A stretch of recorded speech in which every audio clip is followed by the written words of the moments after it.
ಎಲ್ಲರಿಗೂ ನಮಸ್ಕಾರ. ಮಾರ್ಗಶಿರ ಮಾಸ ಅಂತ ಅಂದ್ರೆ ನಮಗೆ ಮೊದಲು ಜ್ಞಾಪಕಕ್ಕೆ ಬರುವುದು ಸುಬ್ರಹ್ಮಣ್ಯೇಶ್ವರ, ಸುಬ್ರಹ್ಮಣ್ಯ ಷಷ್ಠಿಯ ಆಚರಣೆ. ಅವರವರ ಮನೆಯ ಪದ್ಧತಿಯಂತೆ ಇದನ್ನ ಆಚರಣೆ ಮಾಡ್ತಾರೆ. ಬಹಳ ಮಡಿಯಿಂದ ಆಚರಣೆ ಮಾಡೋದು ಉಂಟು.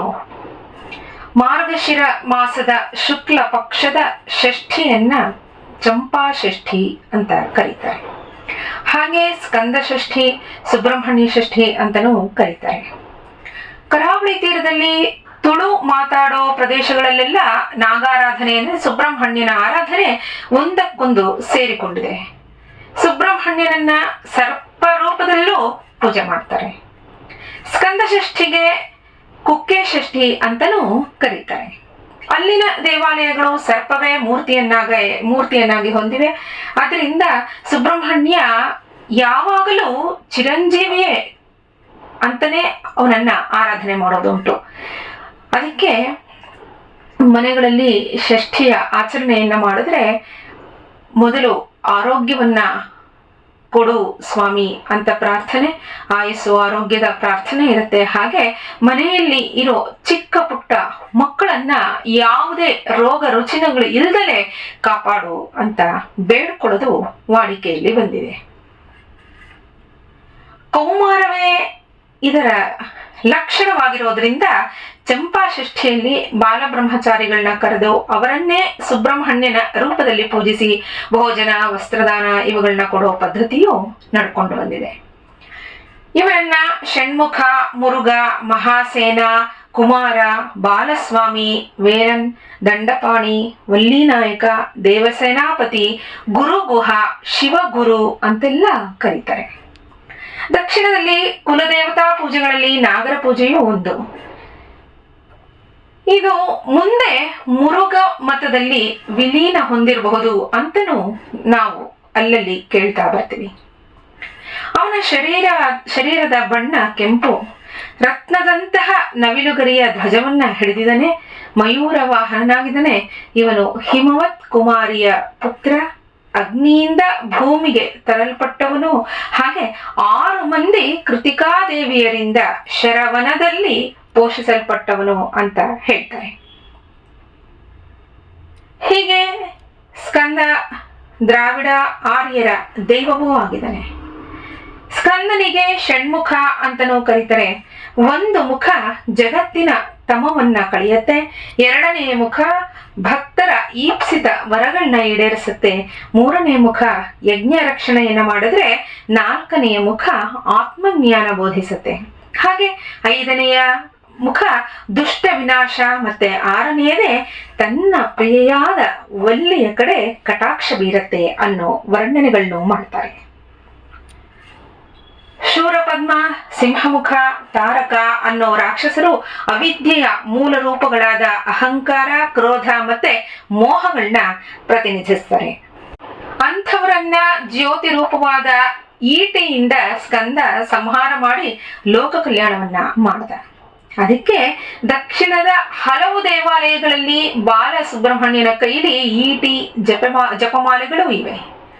ಒಂದು ಕೈಯಲ್ಲಿ ಚಿನ್ಮುದ್ರ ಇದೆ. ಇದು ಶಿವನ ಜಗದ್ಗುರುತ್ವ ಮತ್ತೆ ಪೂರ್ಣ ಪ್ರಜ್ಞೆಯ ಪ್ರತೀಕ ಅನ್ನಿಸಿರೋ ದಕ್ಷಿಣಾಮೂರ್ತಿಗೆ ಸಂಬಂಧಿಸಿದ್ದು. ಸುಬ್ರಹ್ಮಣ್ಯ ಬ್ರಹ್ಮವಿದ್ಯೆ ಬೋಧಿಸಿದ ಅವನು ಜ್ಞಾನಿ, ಹಾಗೆ ಗುರುವೂ ಆಗಿದ್ದಾನೆ. ಇನ್ನು ಪಲ್ಲವರ ಕಾಲದ ಸೋಮಸ್ಕಂಧ ಶಿಲ್ಪಗಳಲ್ಲಿ ಶಿವಪಾರ್ವತಿಯರ ನಡುವೆ ಶಿಶುಸ್ಕಂಧ ಕೂತಿರೋ ವಿಗ್ರಹಗಳು ಇವೆ. ಇವನೇ ಜ್ಞಾನ ರೂಪನಾಗಿದ್ದಾನೆ, ಹಾಗೆ ಆನಂದ ರೂಪ ಅಂತ ಹೇಳ್ತಾರೆ. ಹೇಗೆ ಅಂದ್ರೆ ಶಿವ ಸತ್, ಉಮೆ ಚಿತ್, ಅಂದ್ರೆ ಇರವು ಮತ್ತೆ ಅರಿವು ಶಿವ ಮತ್ತೆ ಪಾರ್ವತಿ. ಅಂದ್ರೆ ಇವರಿಬ್ಬರ ಮಧ್ಯ ಇರೋ ಶಿಶು ಕುಮಾರನೇ ಆನಂದದ ಪ್ರತೀಕವಾಗಿದ್ದಾನೆ ಅಂತ ಈ ಪಲ್ಲವರ ಕಾಲದ ಶಿಲ್ಪಗಳಲ್ಲಿ ನಾವು ನೋಡಬಹುದು. ಈ ಮೂವರು ಸೇರಿದ್ರೆ ಸಚ್ಚಿದಾನಂದ ಸ್ವರೂಪ ಅಂತ. ಸ್ಕಂದನ 6 ಬೀಜಾಕ್ಷರಗಳಲ್ಲಿ ಮೊದಲೆರಡು ಶಕ್ತಿ ಬೀಜಗಳು, ಮಧ್ಯದ 2 ಕುಮಾರ ಬೀಜಗಳು, ಕಡೆಯ 2 ಶಿವ ಬೀಜಗಳು ಅಂತ ಹೇಳ್ತಾರೆ. ಆತನ 12 ಕೈಗಳಲ್ಲಿ 11 ಆಯುಧಗಳನ್ನ ಹಿಡಿದಿದ್ರೆ ಮುದ್ರೆಗಳು ಏಕಾದಶ ರುದ್ರರ ಸಂಕೇತವನ್ನ ತಿಳಿಯಪಡಿಸುತ್ತೆ. 12ನೇಯದೇ ದೇವಿಯ ಶಕ್ತಿಯಾಯುಧ. ಇನ್ನು ಸ್ಕಂದನ ಬಾಲಲೀಲೆಗಳಲ್ಲಿ ರಾಕ್ಷಸ ಸಂಹಾರಗಳು ಸೇರಿಕೊಂಡಿವೆ.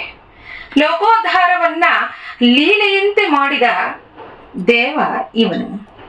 6 ದಿನಗಳ ಮಗುವಾದ ಕುಮಾರ ತಾರಕಾಸುರನೊಂದಿಗೆ ಸೆಣೆದಾಡಿದ ತಾರಕ ಹೆದರಿ ಕ್ರೌಂಚ ಪರ್ವತದಲ್ಲಿ ಅಡಗಿಕೊಂಡಾಗ ತನ್ನ ವಜ್ರಾಯುಧದಿಂದ ಆ ಪರ್ವತವನ್ನೇ ಸೀಳಿ ತಾರಕನನ್ನ ಸಂಹರಿಸಿದ ಕುಮಾರ ಇವನು. ಅಷ್ಟು ಬಲಿಷ್ಠನಾಗಿ ಇರ್ತಾನೆ. ಹುಟ್ಟಿದಂದಿನಿಂದಲೇ ಇವನು ಮಹಾಶಕ್ತಿವಂತ. ಆ ಕ್ರೌಂಚ ಪರ್ವತವನ್ನ ಸೀಳಿದ್ರಿಂದ ಇವನನ್ನ ಕ್ರೌಂಚ ವಿದಾರಣ ಅಂತನೂ ಕರೀತಾರೆ. ಪುರಾಣಗಳಲ್ಲಿ ಬರೋ ಕಥೆ ಎಂದು ಹೇಳುತ್ತೆ, ಸ್ವಾಹಾದೇವಿ ಅಗ್ನಿಯನ್ನ ಬಹಳ ಪ್ರೀತಿಸ್ತಿದ್ಲು. ಆದ್ರೆ ಅಗ್ನಿ ಸಪ್ತರ್ಷಿ ಪತ್ನಿಯರಲ್ಲಿ ಅನುರಕ್ತನಾಗಿದ್ದ. ಸ್ವಾಹ 6 ಮಂದಿ ಋಷಿ ಪತ್ನಿಯರ ವೇಷ ಧರಿಸಿ ಅಗ್ನಿಯನ್ನ ಮೋಹಿಸ್ತಾಳೆ. ಆದ್ರೆ ಅತ್ರಿಯ ಪತ್ನಿ ಅರುಂಧತಿ ಮಹಾಪತಿವ್ರತೆಯಾದ್ರಿಂದ ಅವಳ ರೂಪ ಧರಿಸೋಕೆ ಸ್ವಾಹಾಳಿಗೆ ಆಗಲ್ಲ. ಅಗ್ನಿಯ ಅಂಶವನ್ನ ಸ್ವಾಹಾದೇವಿ ಶರವನದಲ್ಲಿ ಇರಿಸಿದ್ಲು. ಆಗ ಅದರಿಂದ 6 ಮುಖದ ಮಗುವಿನ ಜನನವಾಯಿತು. ಆತನನ್ನೇ ಷಣ್ಮುಖ ಅಂತ ಕರೆದಿದ್ದು. ಇಂದ್ರ ಈ ಕುಮಾರನನ್ನೇ ದೇವತೆಗಳ ಸೇನಾಪತಿಯನ್ನಾಗಿ ಮಾಡಿದ. ಮುರುಗನಿಗೆ ಹರಕೆ ಹೊರೋ ಪದ್ಧತಿ ಬಹಳ ಪುರಾತನವಾದ್ದು.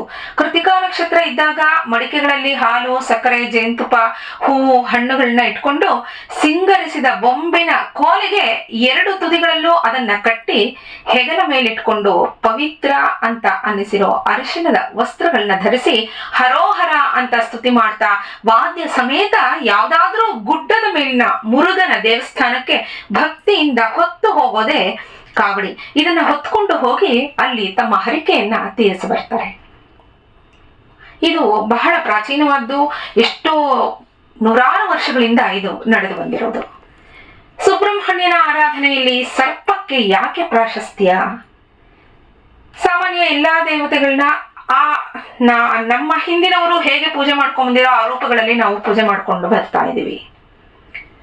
ಆದ್ರೆ ಸುಬ್ರಹ್ಮಣ್ಯನ ಪೂಜೆ ಅಂದ್ರೆ ಅಲ್ಲಿ ನಾಗಪ್ಪನ ಇಟ್ಕೊಂಡು ಪೂಜೆ ಮಾಡೋ ಅಂಥದ್ದು ನಡ್ಕೊಂಡು ಬಂದು ಇದನ್ನ ಎಲ್ಲರ ಮನೆಗಳಲ್ಲೂ ಆಗ್ಲಿ, ಒಂದು ಚೌತಿ ಅಂದ್ರೆ ಅಲ್ಲೂ ಸುಬ್ರಹ್ಮಣ್ಯನ ಇಟ್ಕೋತಾರೆ. ಷಷ್ಠಿ ಪೂಜೆ ಸುಬ್ರಹ್ಮಣ್ಯ ಇರಬೇಕು. ಈ ರೀತಿಯಾಗಿ ನಡ್ಕೊಂಡು ಬಂದ್ಬಿಟ್ಟಿದೆ. ಯಾಕೆ ಅಂತ ಅಂದ್ರೆ ಸ್ಕಾಂದ ಪುರಾಣ ಹೇಳುತ್ತೆ, ಕಾರ್ತಿಕೇಯ ಲೋಕ ಸಂಚಾರ ಕೈಗೊಂಡು ಬ್ರಹ್ಮಲೋಕಕ್ಕೆ ಹೋಗ್ತಾನೆ. ಎಲ್ಲ ಕಡೆಯೂ ಸಂಚಾರ ಮಾಡಿರ್ತಾನೆ. ಬ್ರಹ್ಮಲೋಕ ಒಂದು ಉಳಿದಿರತ್ತೆ. ಬ್ರಹ್ಮಲೋಕಕ್ಕೆ ಹೋಗ್ತಾನೆ. ಯೌವನದ ಸ್ವಲ್ಪ ದರ್ಪ ಕಾರ್ತಿಕೇಯನನ್ನು ಬಿಟ್ಟಿರಲಿಲ್ಲ.